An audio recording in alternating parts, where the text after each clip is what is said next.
Forrest Gump. Do you remember the first time you watched this movie? Assuming you've seen it, of course, but honestly, if you haven't, I'd be slightly concerned. Well, I remember when I watched it. I must have been around about 8, and I loved it. Sure, I couldn't fully grasp many of the themes and deeper messages of the film, like why was Jenny snorting?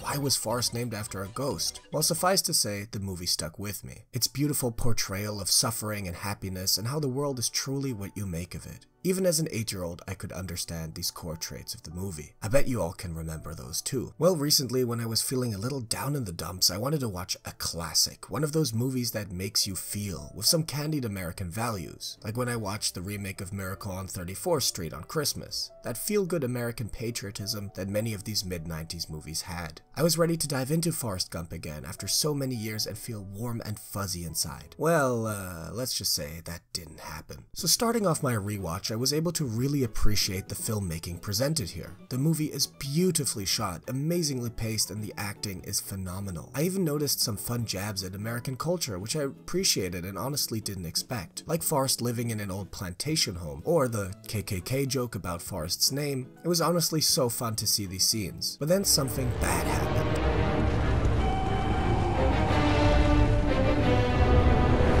I opened Letterboxd while watching the movie. Rookie mistake, I know. I came across some very interesting reviews. Move over, Triumph of the Will. We've got a fresh new load of propaganda. For a movie that acts almost like a travel log for how awesome America is, don't you think it's odd that the story centers around your average American? Some random low-intelligence nobody? The theme of this movie is simple. Do as you're told. That's all Forrest does in the whole movie. And he ends up a famous millionaire, entrepreneur, war hero, athlete, and pop culture icon. Jenny, on the other hand, does the exact opposite. Questions the status quo at every turn, stands up for what she believes in all throughout the movie, and ends up a depressed abuse victim with 2 broken homes and AIDS. Subtle. Yeah, so don't bother learning things or educating yourself. Your country has it all covered, and if you obey, your life will be grand. As the late, great Bill Hicks once said, "Go back to bed, America. Your government is in control." Fuck that. Maybe I'm reading too much into it, but the movie stank regardless. And it got me thinking. The review is kind of right. Jenny does get punished for taking her own path and following a more liberal approach to finding happiness. But this movie had been making fun of America until now, as if Robert Zemeckis would promote this conservative doctrine. So I continued watching, hoping that these reviews were mistaken. But they weren't. That's exactly what the movie does. To clarify, the movie and its core messages are still effective and presented well until you look at the socio-political messaging behind them. For example, Forrest accepts life as it comes to him. He is content with himself and therefore manages to see beauty in many things in life, even when there's loss and suffering involved. It shows that life is often out of our control and that making the best out of it is a valuable lesson. It's a beautiful message and characterizes Forrest perfectly. And from a story perspective, Jenny being the polar opposite, not being content with her life, seeking for meaning and purpose and trying to find happiness in a different way, leads to this amazing duality between our love interests. It's a compelling narrative, and that these individuals might eventually find to each other makes the love story of this movie so good. But if we look at it from a slightly different perspective, Forrest was raised by a strong mother in a large house in the South. He always did what he was told by an authority, never questioned his actions, and by following orders, he became successful, finished college, received a Medal of Honor, made millions. He epitomized the concept of the American dream, not once questioning his government or country. Jenny, on the other hand, follows a more liberal direction, questioning politics and social norms within America. She poses for Playboy, is a hippie, was an ally to the Black Panthers, is against war, does drugs. Heaven forbid.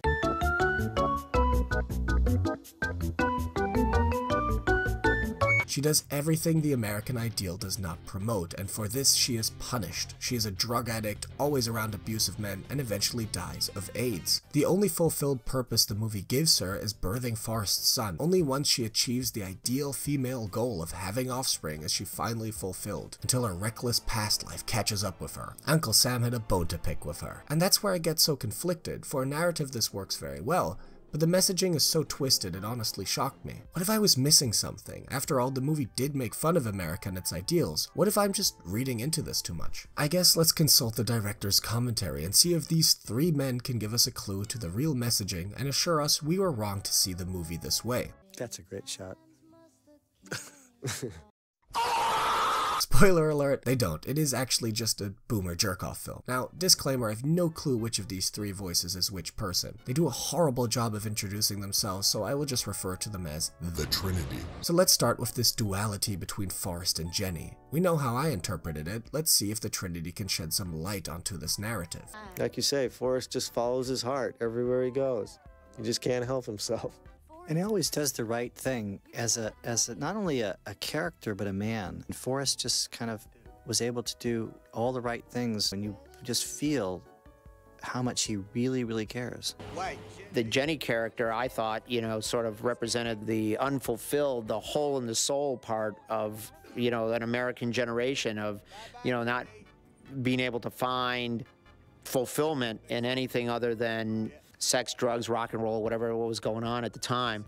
And Forrest was, he was just sort of this, he represented the ideal of what, America was supposed to be, mom, God, and apple pie, right? And Jenny was the, the reciprocal of that in her character. So what you have is that wonderful unity of opposites, kind of. So you have two people who are totally polarized in their culture who are romantically attracted.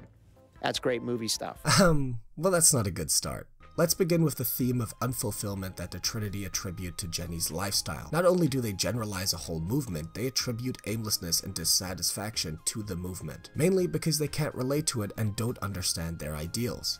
Calling them the hole in the soul of that American generation is also an extremely one-sided comment. There's no legitimacy to believing that only Forrest's path can lead to fulfillment, that following the conservative American dream closes that hole in the soul. It pushes this message that difference in beliefs in politics is bad, having a different opinion is bad, be American, do it our way. It would also seem that Jenny only seems to reach fulfillment when she becomes a mother and moves back to the rural South. Greenbow, Alabama often being a metaphor for a home and that sense of belonging. It's weird though, because naturally Jenny wouldn't see Greenbow as a home to return to. She doesn't have shit there, only trauma. I fail to understand how the Trinity thought her return there was some sort of catharsis. On a different avenue, they mention how Forrest is supposed to represent a man who follows his heart and does the right thing, which he often does, true. He calls people out for doing wrong things and intervenes. He holds promises and is morally sound. Of course he went to war for good old Uncle Sam. Kill those commie sons of bitches. America! It's so weird because the Trinity characterizes Forrest as this good-hearted vessel who they throw into the Vietnam War to have a neutral perspective on it. Yet they intentionally refuse to show the Viet Cong, or as they refer to them as, the enemy. Bob's choice to not ever show the enemy. I thought, what a brilliant idea to never actually see the enemy there. You hear the enemy here. Tell me this doesn't sound like something Forrest would do. Before Lieutenant Dan napes the Forrest runs in and rescues his injured platoon one by one. What if Forrest had seen an injured Viet Cong soldier and then rescued him too? He's hellbent on saving lives, and Forrest probably wouldn't have thought twice about rescuing the man. He would have just picked him up, followed his heart, and raced out of the forest with him on his back. It would have been a great addition to the scene and would reinforce Forrest's innocence and neutrality. But the filmmakers don't let Forrest be neutral. They remove that scenario entirely by not showing the enemy. They dictate what we get to see and what Forrest gets to see, which partializes the whole war. And the only time the war is referred to as negative is when there's bloodshed on the American side, with the emphasis of wanting to go home to sweet home Alabama, back to America and its dream. A large amount of the historical events Forrest runs into are also handled quite oddly. Black Panthers are shown as these loud, aggressive partisans who just yell at Forrest. When at the anti-war rally, Forrest's mic gets unplugged, yet when he finishes his speech, everyone cheers regardless, as if it didn't matter whether or not he made a good argument. War is bad, and that's all that mattered to the protesters, making them come across as surface level. Not to mention that Jenny constantly has black eyes and is surrounded by abusive men who coincidentally are all part of left movements. The arguments are starting to write themselves at this point. The most mind-boggling part of the commentary is towards the end though.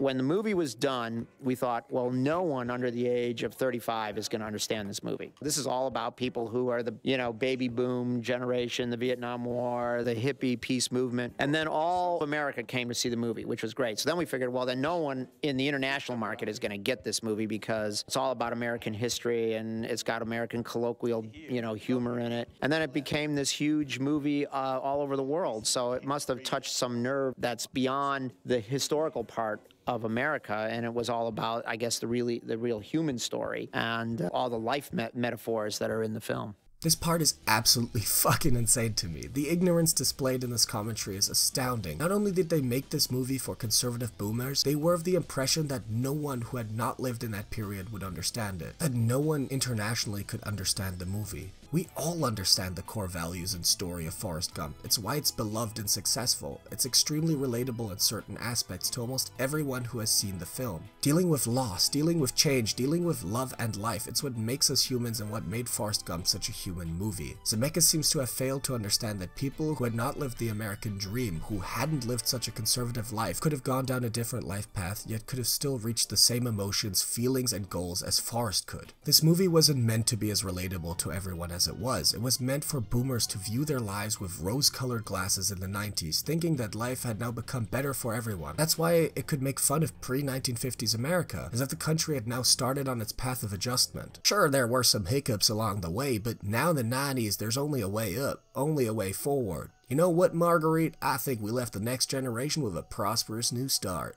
Fuck you. Forrest Gump is an incredibly well-made movie. It has fantastic character work. I didn't even mention Lieutenant Dan, but I love that character and what he represents to bits. The movie does send out good messages. Sadly, a lot of them are riddled with right-leaning political and social biases which plague many movies of the mid-90s. It's a sign of the times, sure, and if you'd ask me, there's little I'd change about the movie. It's meant to cater to a naive conservative generation of Americans, yet I do find it magical that Zemeckis failed terribly at doing so. The whole world can find meaning in this film, find closure in it. The movie has been forced into a point of neutrality. If anyone from any background can enjoy this movie, what legitimacy does its political messaging hold? In conclusion, we can all find happiness and meaning in life in whatever way we choose. Maybe you love painting, sports, music, traveling, ahoy browser. Point is, don't let Robert Zemeckis tell you what'll make you happy. I can tell you what doesn't make me happy though, typing Forrest into Google Docs and it autocorrecting all the fucking time.